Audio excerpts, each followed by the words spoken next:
I'm just a guy who loves Disney that has way too much time on his hands.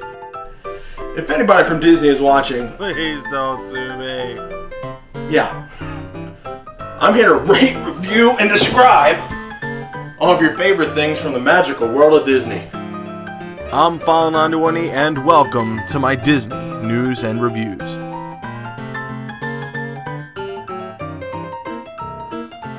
Hello everyone and welcome to this week's Disney News and Reviews. I'm File91e and like I said, I do have something to tell you, so just stay tuned to the end of this video to hear the big news. First I did get a couple things in the past few weeks that I haven't seen you guys. I got the I showed you that I got the rose charm first, but I got the actual bracelet and Tinkerbell figurine, or well, not figurine, but and Tinkerbell charm to go with it. So it's a small bracelet, you know, good for a child, I guess, or a thinner person than me. And you get this awesome Tinkerbell charm. It's really cool. Tinkerbell has a little glittery wings. It's very neat, very cool. So with the two charms, it looks like this. I want to put a third charm right here. That's the Santa Paws, or the Search for Santa Paws, a Blu-ray thing that I gotta get coming out next week, I believe, or this coming week, but I gotta get it the week after. I also got one other thing that's kind of angry because I pre-ordered the wrong one, but either way, it's the Blu-ray DVD combo pack for Jim Carrey's or Disney's A Christmas Carol. This is the Blu-ray DVD combo. They do have a 4-disc Blu-ray DVD, 3D Blu-ray, and digital copy pack, which I want to get. But I actually got this a couple dollars off for the pre-order, plus a couple dollars off for the Disney Movie Rewards thing. So you know, I basically bought this for about $6. You know, it's a full brand new Blu-ray, but you know, bought for $6. So I'm not too unhappy about that. I still got a good deal, but I will buy the other one. So more on this later. I will have something to say about this and the future of this channel later. So yeah, I think that's it. Didn't get too much else. I did actually film the premiere for the new Harry Potter movie at the Senator here in Baltimore. So I'll whenever that video is up, I'll post a link to that. Maybe, I don't know. But either way, that's going to wrap up this portion. Let's get right to the news. Let's do it. News time. The official Disney Parks blog unveiled some very exciting news this week about the future of Pleasure Island. The new 120-acre waterfront district called Hyperion Wharf will take the place of the existing Pleasure Island at the heart of downtown Disney. Along with a whole new look, there will be 1,500 new restaurant seats, new shopping, and new entertainment offerings. Among the new Hyperion Wharf, new upgrades will happen to the downtown Disney area, including an extensive renovation of the Lego store, enhancements to the AMC movie theater, and newer shops and things that will add to the aura of the district. I love downtown Disney, so I can't wait till they finish all this and I'll go down and have a good time. It's going to be great.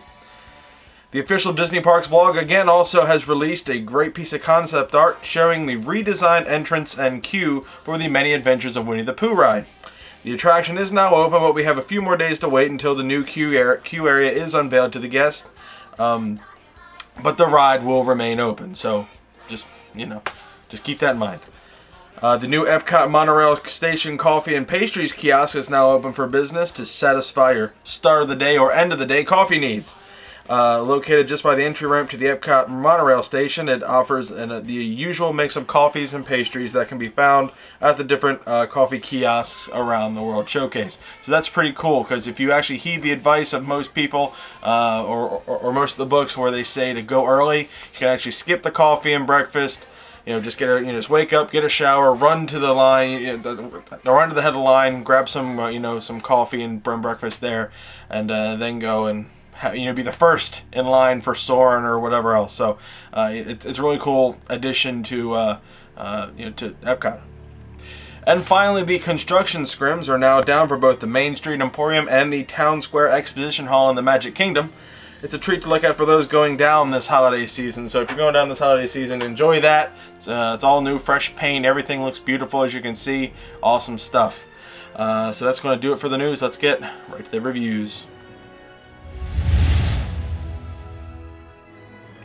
Okay, ladies and gentlemen, I want to continue with the final retro ride that I'm going to be doing for the old MGM, or attraction rather. It is the Monster Sound Show. That opened on May 1st, 1989, and it was a show in which people would volunteer to be Foley artists for a short film starring Martin Short and Chevy Chase. Now, this was an interesting attraction because it actually gave you the choice, or at least 4 of you, 4 volunteers from the audience, a choice to watch a movie and add the sound effects for it.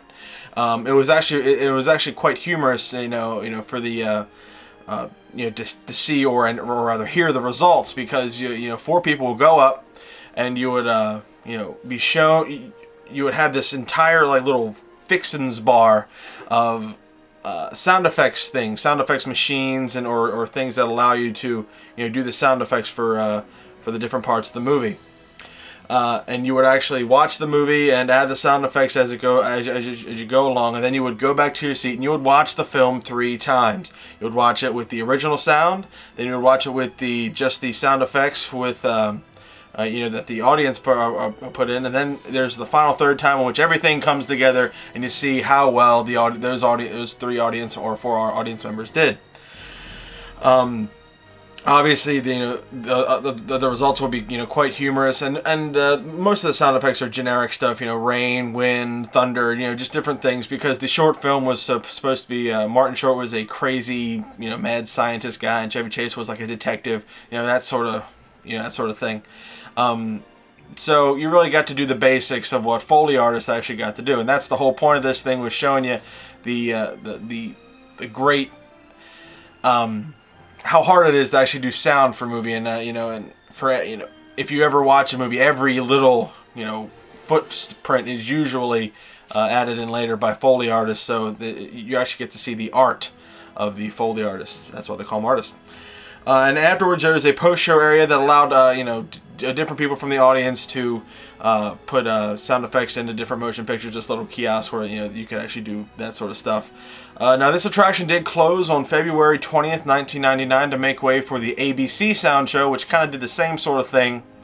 But then that was closed down, and it was then replaced by Sounds Dangerous, which still stands there now. Sounds Dangerous is obviously a very... I don't like that. I didn't like it because you basically just sat there in the dark and kids screamed. So that was kind of annoying. But Disney just seems to be failing on all accounts when it comes to trying to educate people on how the Foley sound recording stuff is done. Either people just don't care, or Disney just not getting it getting it through. Although I do have to say that the Monster Sound Show is a good step in doing that. Having the audience participation and actually making the sounds there, I thought that was pretty cool. So yeah, what am I going to rate the Monster Sound Show? I'm going to give the Monster Sound Show a 3. It's a very average ride, or to me it seemed like it would be a very average ride, although the audience participation is pretty cool, and I'm sure the results would have been quite humorous. I would have loved to have gone up there and actually, taking a crack at some of that stuff. That would have been really cool. But Sounds Dangerous, I guess, is I don't know why Disney thought that would be better, but really, honestly, nothing really has been coming good, from that little that house where the sound shows are. So that's unfortunate. But yeah, the Monster Sound Show at the old MGM, it's not there anymore. 3 stars.